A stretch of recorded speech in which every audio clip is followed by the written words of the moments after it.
In a small village nestled between green hills of Yoruba land lived a beautiful young woman named Abike.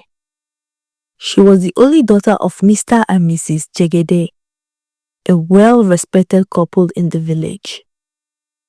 Abike's beauty and grace were the talk of the town, and when she turned 25, her parents decided it was time for her to marry. On the day of her wedding, the entire village gathered to celebrate the union of Abike and her husband, Olumide.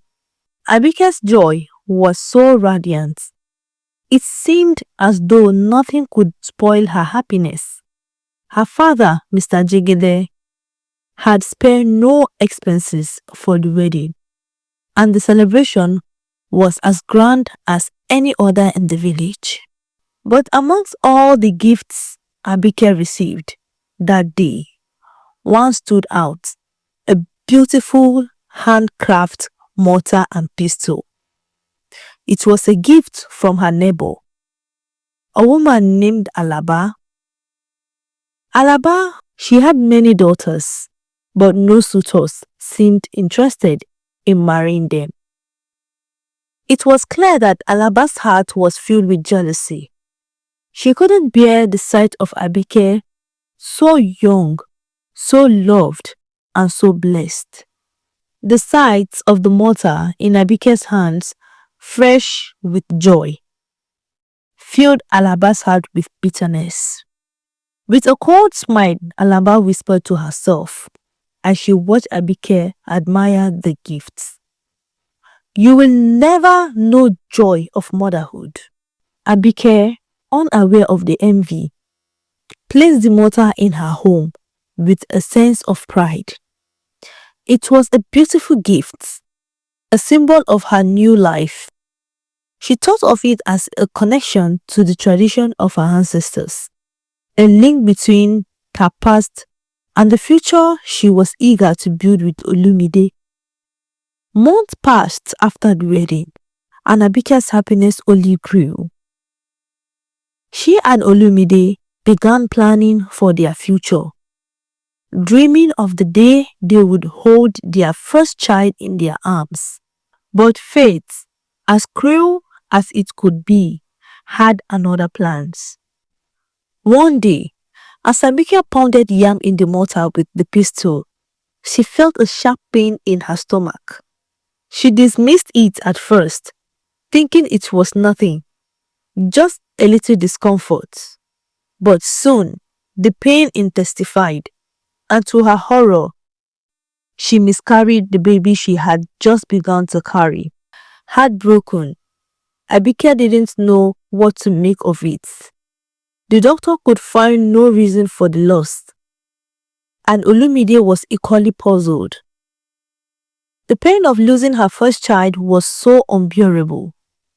Yet, Abike refused to be discouraged. She and Olumide tried again, hoping that their next attempt would bring a different outcome. But no matter how hard they tried, the same tragedy struck. Each time, the result was the same: miscarriage after miscarriage. It seemed like fate had turned its back on them. Abike's heart grew heavy, and Olumide's shoulder burdened with sorrow. Each year, as they looked forward to the possibility of becoming parents, they were instead met with disappointment and heartbreak. And all the while, the mother sat quietly in the corner of their kitchen. Every time Abike used it, the pain of her loss seemed to grow stronger. It was as though the mortar itself carried a dark secret, one that Abike could never quite escape. Little did she know that the curse of her misery lay not in her body, nor in the stars, but in the cruel envy of Alaba. Alaba, who had watched with seeming jealousy as Abike's joy and love blossomed, had cast a terrible curse upon the mortar. A curse meant to seal away Abike's happiness, one child at a time. Abike, devastated and lost, began to feel something dark in her heart. Each time she used the mortar, she felt the weight of her miscarriage dragging her down. And even though she didn't understand why it kept happening, she began to wonder, could this beautiful gift, this mortar, be the source of my pain? One quiet evening, as she sat beside Olumide, she whispered, What if it was the mortar, Olumide? What if something about it has brought us this curse? Olumide looked at her, his face filled with concern. Abike, we don't know for sure. It could be something else. We can't just blame a gift. That's not like you. But Abike could not shake the feelings that something dark lingering around that mortar. The very thought of it made her feel unease. Her heart was full of questions, and yet no answers seemed to come. As the days passed, her pain grew, and the villagers began to notice the sorrow in Abike's eyes. Her once bright spirit had faded, and even her joyful laughter no longer echoed through the halls of their home.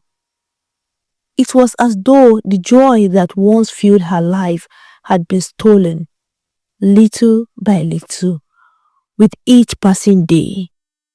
And so, Abike began to withdraw from the village. She avoided the festivals, the celebrations, and even the gatherings. Her marriage, once full of hope, now seemed stranded in despair. The pain of losing so many children took a toll on her, and the mortar always present